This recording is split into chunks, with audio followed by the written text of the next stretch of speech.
So, I am not going to really talk about banks per se, but let me talk about HDFC Bank.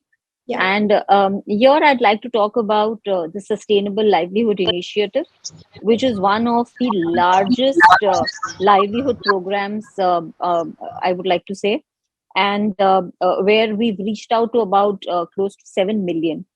And this, in particular, I think about 98% of this is through women, rural women.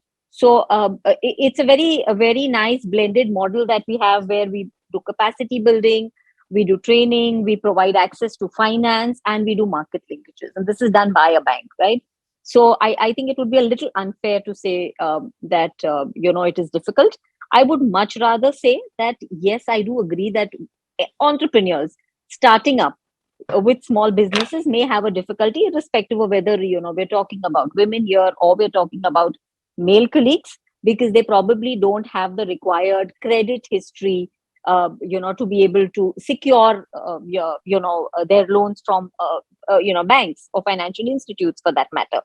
And there, I think growing this entire awareness of creating an ecosystem where a lot of CSR is actually coming in and building that capacity, supporting people at the grassroots to create a good credit history for them to have access to finance, comes in. So I think as a bank or as any organization, it is important for us to create that level of awareness, financial literacy within certain groups, and as Lakshmi said, to actually help them and provide them access to finance, because that is extremely important, of course, in any journey of of an entrepreneur. So that's with regards to the first question, Mala, which you asked. On the second piece, in terms of where you spoke about the HDFC Bank linkage, here again, as I mentioned, livelihood has been, always has been, the primary focus of CSR for us.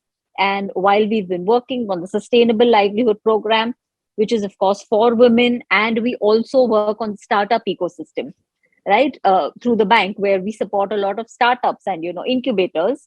I think somewhere we were looking to bring this opportunity of startup support to rural areas for a particular niche audience.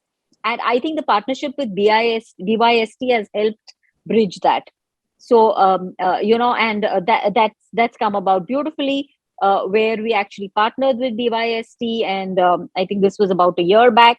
And, the whole idea was to start this program in Maharashtra, Andhra, and Telangana, where we said we would reach out to a lot of youth, both skilled as well as semi-skilled, identify them, identify what are the ideas that they have, put together a panel that can actually, train, counsel, shortlist these, and then help mentor and develop these ideas. The idea is to provide support right from counseling to skilling to providing them with a mentor to providing them access to finance, and to see how beautifully some of the women spoke in the video that you all showed. I think that sort of gives us the confidence that someday the women that we've identified in this particular cohort would be able to come up to a level where they could actually face the camera and with such beautiful confidence talk about their journey and their work. So that's something that we're very, very keen to see out of this program. I think what's worth talking about here is also the challenges that one faces in terms of identifying and finding mentors, specifically for rural areas. And the entire concept of the mentor mobile clinic that BYST has, where you would take the mentor to rural areas or geographies. I think that has pretty much come together very, very well to provide a great opportunity for women or for the entrepreneurs in rural areas to have access to great mentors.